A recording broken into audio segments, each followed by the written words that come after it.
ঘরের মধ্যে চুপচাপ বসে বসে ফোনে রিলস দেখছিলাম আর সাথে একটা চকলেট খাচ্ছিলাম। তো হঠাৎ করে আমার ভাই আমার রুমে এসে আমাকে বলছে, দিদি দিদি একটা জাদু দেখবি। আমি শুনে বললাম, জাদু আবার তুই কবে শিখলি? তখন ভাই বললো, আরে দিদি আমি তো এখন জাদুকর, এমন এক জাদু শিখেছি না এক্ষুনি তুই গায়েব হয়ে যাবি। আমি শুনে বললাম, তুই আমাকে গায়েব করবি?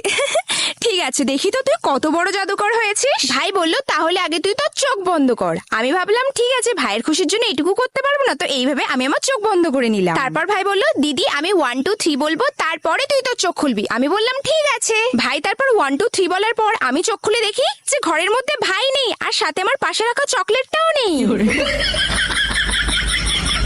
মানে ওই জাদুটা ছিল আমাকে গায়েব করা না, আমার চকলেটটাকে গায়েব করা। আসলে ও আমাকে বোকা বানিয়ে আমার চকলেটটা নিয়ে আর পালিয়ে গিয়েছে। মানে আমি শুধু ভাবছি যে কিভাবে ও আমাকে বোকা বানিয়ে জাদু দেখানোর নাম করে আমারই সামন থেকে আমারই চকলেট নিয়ে চলে গেল। আর তোমাদের যাদের যাদের ভাই বোনেরা অনেক পরিমাণে দুষ্টু আর ভীষণ দুষ্টুমি করে, তারা কমেন্টে একটা রেড হার্ট দিয়ে যাও। আর যাদের ভাই বোনের